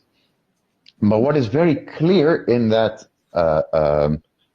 document is that I think we're trying to do too much in this draft, and that it reads like a commentary, like a combination between advocacy and research, and I think that this should solely be research, but then not of the explaining or the predicting kind, but of the describing kind, to ensure that we have a common understanding of how we understand that protocols are political or not, and to what extent. So I will, for the next version, if you agree with me and if you think this is a good way forward, so this is a proposal, remove more human rights language from the draft and simply try to document and shave it back to simply outlining the different positions in the literature and in the community and not suggest a way forward. And then I hope that we are much closer with the document where we want to be. Does that seem like a fruitful way forward for people, or not so much? So I think that not adding stuff, but just removing stuff might be what is needed here, but I'm very curious to hear what you all think. So yeah, Mallory here. I support that. I also think that I know you've changed the flow. I like the flow better now. I think we can do better jobs, like I like to edit things. So, changing some of the subheadings, perhaps even just getting rid of the vocabulary section. Like there's some stuff that I think is pretty easy to tackle, but I think it would be good in terms of next steps for you to address Michael's response. There's also been some discussion on the list about this, and then maybe the next version before you upload it into Data Tracker, I can commit to helping with some of the subheading stuff that I'm talking about. But it sounds good. It sounds like a good way forward, in my opinion. Thanks so much. And we don't have anybody at the microphone on this one at the moment. So thank you for this. Thank you for all the work you're putting in on these and for continuing to work on the drafts despite the long periods of silence sometimes. I know I'll try harder to respond to new versions of the document quickly and not wait for the last minute. So anything else on the drafts? We have 5 minutes left. I guess covering, I don't know if there are reviews, but cover the subject of reviews. One of the things that came up, reviews were very much a topic of discussion over the last couple of months. And I think one of the things that's happened is that we're supposed to be doing the reviews to try and understand what we are doing better. In other words, to take the considerations of 8280. That's how this group should be looking at them. In terms of other people picking up the work and using it, I think we should advise them to use it with caution because it's work that's still in development. But and so very much I'm looking at these now as there's really two different periods when these 8280 considerations can be used in a review. By the people working on the protocol within the groups, if they wish to and they find it useful, it's a good thing. If it's used by this group, we really should be using it more as a learning exercise on how do we make the considerations better. At some point, it may also be that they will be useful for doing impact analysis, doing human rights impact analysis, but not until such time as we've gained far more experience with them, and sort of the way I've been looking at it. I don't know if anybody wants to comment on that. basically trying to find a way to keep working on this without transgressing any borders, as it were.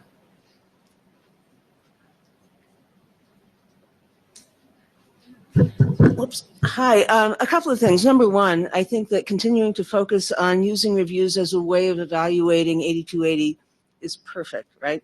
The other thing is in how you're dealing with the working groups that whose documents you're evaluating.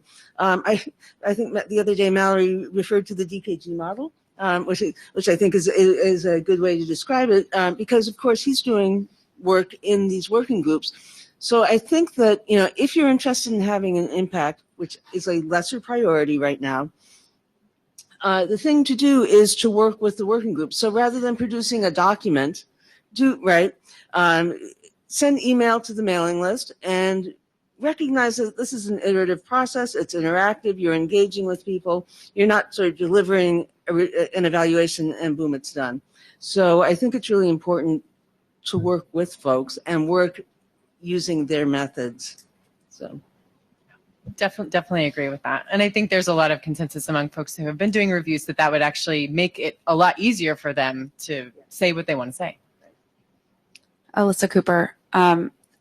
I think I understand sort of the motivation for what you described, Avery, but my experience in the IETF is that when people receive a review, they respond to it as if it's like a full-throated, ready-to-go analysis. And this is true, like, even for the directorate reviews, the real directorate reviews, which are supposed to be for the benefit of the area directors. Like, you get lots of people commenting on them, and sometimes you have these like really long threads, which are great. It's fine. They make the documents better, but those aren't even like necessitated by the directorate reviews, and they happen anyway. So I think it's like a little naive to think that these would be sent and if they were sort of the same tone and tenor as some of the previous ones, that they would be received any better, because there's a disclaimer at the top that says, like, we just did this for our own benefit, but we're sending it to you anyway. So I think if the idea is to sort of further the understanding of 8280 and figure out how it works, then probably better to sort of consume those within the group, or I don't even know what group it is really, because they're not supposed to be coming out of this research group, but maybe that could be sent back to the research group for consumption and further development. I just don't think the model of like sending something which is not really mature to somebody, you will still elicit lots of comments, and that might not be what you wanted. Can I ask you a question? Can you say the mic? So I think that we definitely are starting to use the word review with a little r and not a big R. I don't think that we want to do directorate style reviews. That is definitely not going to work. And it's also what Melinda just said, and something that people who've been doing them recognize would be a lot better, actually, if they just did this that way. But what I think we need to do is figure out and focus on how to bring that knowledge back into this group based on what Avery's saying, but not about the substance of the review, not about the protocols themselves, but about the meta process, about how that's gone and what we've learned about the content in 8280. So that's still TBD, but I think we'll have to continue to keep it as part of our agenda and as something that we're talking about. And I think we'll definitely be very reflective on that before we have the next meeting, so that it's very clear what the point of that agenda point is and how we actually facilitate that knowledge sharing back into the research group. Sure. That wasn't a question for you, but I just wanted to see you nod when I said that. So thank you. Hi, Daniel Kahn-Gilmore I think I follow the DKG model perhaps better than anyone does, just because I get whatever I do apparently happens to be the DKG model. So, what's that? Oh, thank you. Oh, that's nice. Yeah, I think there's a bunch of different things that are happening here when people are looking at historical documents that IETF has published, that we have an opportunity to consider both those documents and 8280 in concert and look at the way that those things reflect each other. And I think that's really valuable work to happen here. I'd love to hear more research that describes how those pieces of the puzzle are connected, similarly to what the scholars who spoke with us earlier today were talking about. Like, how can we do that analysis? And I think if you're here because you care about human rights, it's very difficult to imagine that you're only going to be looking at historical documents, and you would like to be engaged. And if you find yourself engaged in a working group, the right way to work with that working group is very much in the style of the working group and how they want to do it. And if you find yourself there and you say, oh man, in this working group, people are having these particular discussions about these factors, and these are considerations that are not present in 8280, thank you. Sorry, I've lost my RFC memory here. Then that's a great thing to bring back here and say, hey, there's a gap in our analysis of how human rights protocol considerations are being discovered here and addressed or not addressed here at the IETF. And it would be good for us to think about whether it's a rev to 8280 or something else, to have that process inform future descriptions of how this sort of thing works here. So just wanted to. Thank you. Just wanted to point out that we're at time. Were you walking to the queue? In which case, you will be the last one to speak on it. But please, go ahead. Christian Wittemer. I wonder whether we could drive a small experiment to compare several review formats. Because 8218, the big RFC says that you have to publish a human rights review, which tends to encompass lots of different subjects and be quite long. And I wonder whether it could be tried to just do a review on, say, impact on censorship or impact on accessibility in underdeveloped countries or something like that, but basically something focused. If I can ask, you mean of multiple pieces of RFC, and it's not just of one document, but take across subject across several, that kind of thing, or? You could do that. What I had in mind is an alternative to the model of arriving in a working group and doing a full-throated human rights review. Of just doing a review on a small subject, because it will be, well, easier to do. And also, it might be easier to consume. And maybe I'm completely wrong, but I mean, that's... It's a good experiment. Yeah. Thank you. Should try it. Yes, please. Goshabit Grover, Center for Internet and Society. I've written a review, and as an IETF participant, my aim is to improve the protocol in certain ways. Sometimes this is possible. Intuitively, I read a draft, I figure out some problems in it, I can comment on it. Another exercise I've done is the read 8280, use the considerations as a framework for analyzing that protocol, and that has been useful as well. It has helped me figure out some problems that I wouldn't be able to otherwise. I guess the point I'm getting to is that the review format is a culmination of that exercise, which is both consumable for the working group and for Hrpc to use to improve the guidelines or in that way. So just explaining why that earlier format, if you're losing it, was useful. That's it. Thank you. Thank you, and very much appreciate the work that you've been doing with the reviews, because it's been very interesting work. So thanks, and I wish we had gotten more time to talk about them. Last speaker. Sorry for keeping everyone. I'm Brooks Schofield, white, Anglo-Celtic male, rapidly approaching 50. Come from an island and a country that doesn't share a border with anyone, so there's lots of issues in this space that I do not understand and probably will never fully comprehend. The Next Generation Internet Initiative, this is what I've been spruiking all this week, and I apologize for banging on about this again, but building the next generation internet may encompass a feminist internet, but our assessment panel lacks diversity because it was in fact compiled by people matching my profile. So I'll probably reach out to this group looking for more diversity on the, assessing these areas, because we lack. Okay, we may have people that come from Europe and countries that do share a border, but the initial assessment of me is commonplace. Thank you. I'm sure lots of people here would be happy to be reached out to. Okay, thank you. We went over. Sorry for the things we didn't get to. Sorry for my discombobulation at the beginning where my head was, I don't know where. Okay. Yes? Yeah, I really liked today's format in the sense there was a presentation with possibly with the background of a research paper or theoretical framework, but there was also a draft to read. So this format was great. Thank you. Okay, thank you. And thank you all. And thank you for bearing with us. I have blue sheets at the front if you didn't sign them. Yes. Please do. Thanks. To the remote folks, bye-bye. Yes.